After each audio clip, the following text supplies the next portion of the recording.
नमस्कार। आज हम बात करने वाले हैं रीढ़ की हड्डी पे। रीढ़ की हड्डी हमारे शरीर में एनर्जी को सब जगह पहुंचाने का काम करती है। ऐसा आपने कई बार देखा होगा कि रीढ़ की हड्डी पे चोट लगी है और पैर काम करना बंद कर दिए हैं, हाथ काम करना बंद कर दिए हैं, दिमाग काम करना बंद कर दिए हैं। रीढ़ की हड्डी एनर्जी को सब जगह प्रॉपरली डिस्ट्रीब्यूट करती है।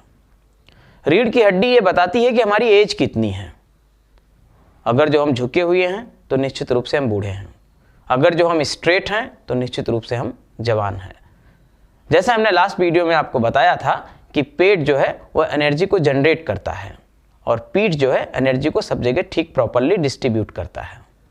एनर्जी आप ऐसा कह सकते हैं कि पेट जो है हमारे माँ के जैसी है, हमें खाना खिलाती है, और पीठ ऐसा है जो हमारे बाप के जैसा है, जो सब जगह हमें अच्छे से दौड़ाता है, हमें काम करवाता है। निश्चित रूप से ये इस रिलेशन को आप बड़े अच्छे से समझ सकते हैं। पीठ को मजबूत रखना, रीढ़ की हड्डी को लचीला बना के रखना, इसके लिए योगियों ने सारे आसन लगभग उन्होंने पीठ और पेट के लिए बनाए हैं। उनके लिए हाथ पैर इतने इंपॉर्टेंट नहीं थे, क्योंकि वो जानते थे कि पीठ और पेट ये दो चीज हैं, अगर जो ये ठीक रहे तो निश्चित रूप से उसी पे सारे बॉडी पार्ट जो है वो बेस्ड हैं। तो अगर जो आप ठीक आपका एनर्जी डिस्ट्रीब्यूशन होता है तो निश्चित रूप से आपका शरीर अच्छे ढंग से चलने वाला है। हमारे पास कम भी एनर्जी है अगर जो, लेकिन अगर जो ठीक तरीके से अगर जो हम उसका उपयोग करना जानते हैं तो निश्चित रूप से वो बहुत ज्यादा उससे काम किया जा सकता है। आप देखेंगे कोई भी आसन है, आप कोई भी आसन ले लीजिए, कहीं ना कहीं उसमें रीढ़ की हड्डी जरूर इन्वॉल्व होती है। क्यों? रीढ़ की हड्डी इसलिए इन्वॉल्व होती है कि एनर्जी को वो सब जगह पहुंचाने का काम करती है। एनर्जी बेसिकली ब्रेन पे पहुंचाने का काम करती है। ब्रेन सब जगह संदेश भेजता है, फिर वो बॉडी पार्ट काम करते हैं।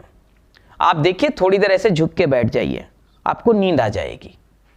आपको नींद आ जाएगी क्यों? क्योंकि ब्रेन को एनर्जी नहीं मिल रही है। दो चीजें हैं, एनर्जी और ब्लड।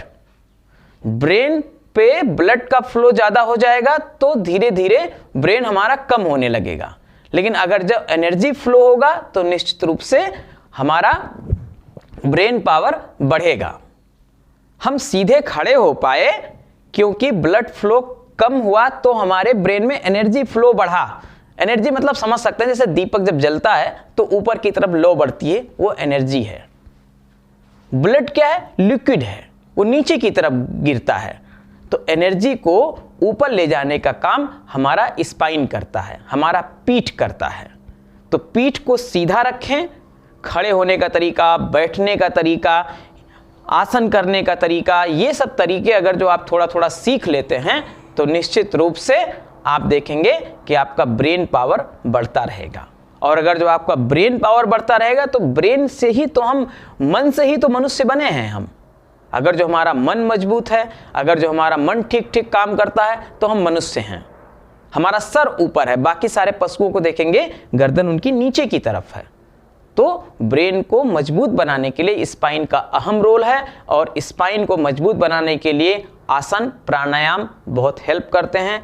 निश्चित रूप से आप इसको करेंगे और आसन प्राणायाम से अपने स्पाइन को मजबूत बनाएंगे। आज की बात समाप्त। नमस्कार। Thanks for watching. Divine path channel को सब्सक्राइब करें ताकि आपको हमारे वीडियोस मिलते रहें। कमेंट और शेयर करना ना भूलें। Thank you.